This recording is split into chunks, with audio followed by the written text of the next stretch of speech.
लगभग 2 साल के बाद समाजवादी पार्टी के महासचिव मोहम्मद आज़म खान सीतापुर जेल से रिहा होकर ज़मानत पर रामपुर पहुंचेंगे। उससे पहले रामपुर में किस तरह के राजनीतिक हालात हैं, हमारे साथ इस पर बात करने के लिए रामपुर से भारतीय जनता पार्टी के विधायक आकाश सक्सेना हैं, जो आज़म खान के धुर विरोधी माने जाते हैं। आकाश जी, ये बताइए, आज़म खान लगभग 2 साल बाद रामपुर आ रहे हैं ज़मानत पर जेल से रिहा होकर। अब रामपुर की सियासत किस तरफ जाएगी? आज़म खान जब बाहर आ जाएंगे, कहा जा रहा है कि वो अपनी पार्टी से ही नाराज़ चल रहे हैं। अब देखिए, ये उनका अपना निर्णय है कि वो क्या करते हैं, लेकिन मैं हमेशा से ही मैंने सिर्फ ये कहा है कि हम न्यायपालिका का बहुत सम्मान करते हैं, उसके हर निर्णय का बहुत सम्मान करते हैं।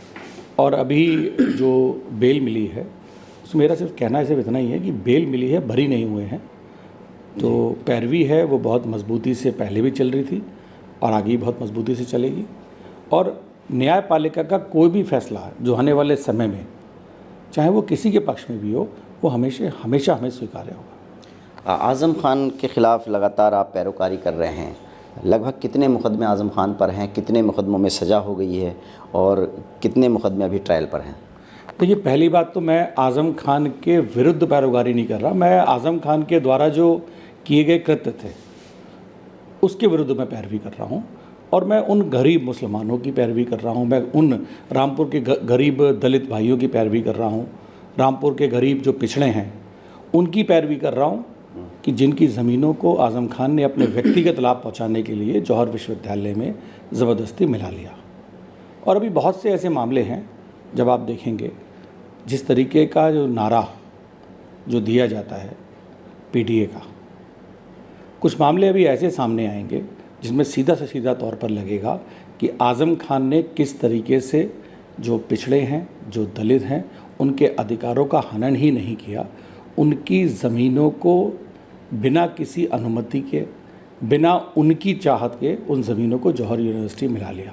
मेरा सिर्फ कहना इतना ही है कि जो पीडीए की जो बात करते हैं वो इस लड़ाई को मेरे साथ आकर लड़ें और कम से कम समाज में एक ये संदेश जाना चाहिए कि असली जो लड़ाई है, जिस लड़ाई में आज़म खान ने उनकी ज़मीनों पर कब्ज़ा किया हुआ है, उनको वो ज़मीनें वापस दिलवाई जाएं। ये बताइए कि सुबह से ये हो रहा है कि आज़म खान जेल से रिहा हो जाएंगे, पहले 7 बजे का, फिर 10 बजे का। सुनने में आ रहा है कि कुछ पेच फंसा हुआ है, तो क्या संभावना है आज आज़म खान रिहा हो जाएंगे सीतापुर जेल से, या कुछ और पेच फंसा हुआ है? मैंने आपसे कहा ना कि इनके कृत्य ऐसे हैं, इतने मुकदमे हैं, अब पेंच तो अपने आप ही फांसा हुआ होगा। सीधे सीधे चलते तो ये सब दिन क्यों देखने को मिलता? गलत काम किया है तभी तो मुकदमे हुए हैं। और आज जिस तरीके से जो चीज़ें चल रही हैं, तो मैं सिर्फ इतना ही कहूँगा कि बेल मिली है, भरी नहीं हुई है। उत्तर प्रदेश में पंचायत चुनाव आने वाले हैं, उसके बाद 2027 का विधानसभा चुनाव है, तो राजनीतिक माहौल तो यूपी में चुनावी हो चुका है, और ऐसे में जो टाइमिंग है आज़म खान के बाहर आने की, इसका कितना असर पड़ेगा? देखिए, अब आज़म खान के नाम का या आज़म खान का कोई बहुत ज़्यादा महत्व इसलिए नहीं है कि जनता पूरी तरीके से ये जान चुकी है कि इनके द्वारा जो किए गए काम थे, किस तरीके से इन्होंने समाजवादी पार्टी की सरकार में अपने आप को सरकार से ऊपर मानते हुए रामपुर में वो काम किए जिसने कभी जीवन में कोई सोच नहीं सकता था। और इसका सीधा संदेश जनता को है। 10, 20, 50 लोगों की बात हम छोड़ दें, क्योंकि उन 10, 20, 50 लोगों का कोई ईमान, कोई धर्म नहीं है। लेकिन अगर बाकी लोगों की, जनता की बात करें, खासकर रामपुर के लोगों की जो पीड़ित हैं, उनके लोगों की बात करें, तो वो आज पूरी तरीके से वो इस चीज़ों को देखते हैं। वो ये देखते हैं कि आज़म खान ने जो काम किया उसको सही सज़ा उनको मिल रही है। आज़म खान को सज़ा हुई, उनके बेटे को हुई, उनकी पत्नी को हुई, तीनों लोगों की सदस्यता चली गई। आज़म खान और उनके बेटे का वोट देने का अधिकार भी ख़त्म हो गया। तो क्या आज़म परिवार का राजनीतिक कैरियर जो है अब उभर पाएगा? अब देखिए, ये सब चीज़ें वो तय करें, लेकिन हाँ, ये बात सही है, जो काम गलत काम किए हैं तो उसका परिणाम तो गलत मिलेगा ही ना। आज अगर वोट देने का अधिकार नहीं है तो उसके ज़िम्मेदार वो खुद हैं। क्या ज़रूरत थी यहाँ के मुसलमानों को, यहाँ के गरीब लोगों को परेशान करने की? और जिस तरीके से सबको बेघर किया गया है, हर मामला कोर्ट पर है। और देखिए, मैंने आपसे पहले भी कहा था, इसकी सज़ा जो मिल रही है वो ठीक है, और आगे भी जो भी निर्णय होगा वो हमें स्वीकार्य होगा और दुनिया देखेगी।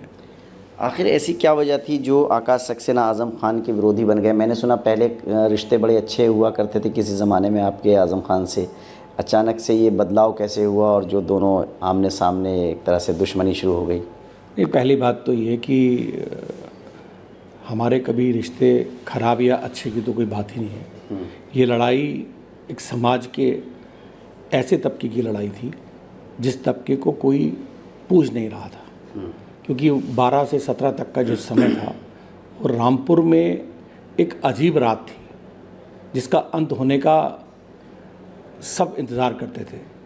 लेकिन 2017 के बाद जब समय बदला और चीज़ें सच्चाई सामने आई, तब यहाँ के लोगों को राहत मिली। आज अगर आप जाकर देखेंगे रामपुर में 2017 के बाद से जो रामपुर का माहौल है, आप एक बार जाकर देखिए किस तरीके से खुशहाली है।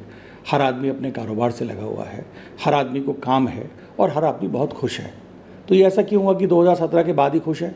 क्योंकि 2012 से 17 तक उसको बर्बाद करने की कोशिश की गई। यहाँ किसी को कारोबार करने नहीं दिया गया।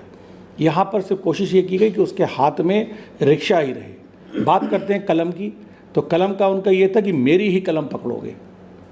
मैं तो चाहता हूँ कि एक बार कभी सामने बैठ के डिबेट करें इस बात की। बात करते हैं शिक्षा की, तो शिक्षा के आदमी उन्हीं के द्वारा दी गई शिक्षा करेगा। रामपुर के आज जिस तरीके से सरकारी स्कूलों की हालत है, आप जाकर देखिए 2017 से पहले किसी स्कूल की हिम्मत नहीं हुआ करती थी प्रधानाचार्य की वो अपने स्कूल के बच्चों को सही तरीके से पढ़ा सके, और सिर्फ इसलिए कि आज़म खान के डर की वजह से। आज़म खान चाहते थे मेरी जौहर यूनिवर्सिटी और मेरे स्कूल के अलावा रामपुर में कोई स्कूल नहीं चलेगा।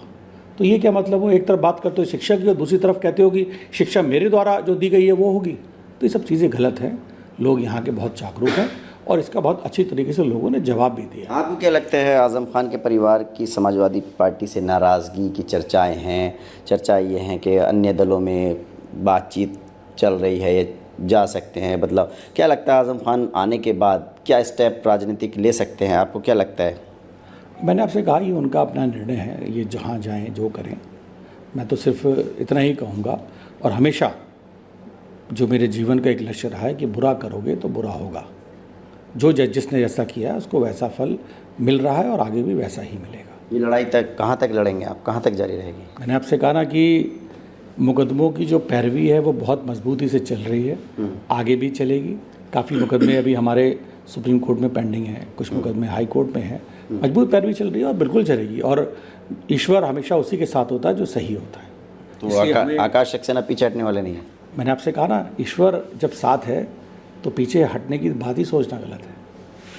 देखिए, भाजपा के विधायक हैं आकाश सक्सेना, उनका कहना है कि जो लड़ाई है कानूनी वो जारी रहेगी और अभी बहुत सारे मुकदमे हैं आज़म खान और उनके परिवार पर, तो न्यायालय का जो भी फैसला होगा वो सर्वमान्य होगा, उसको स्वीकार करेंगे।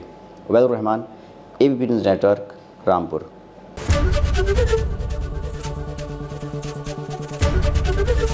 ABP गंगा, खबर आपकी, जुबान आपकी।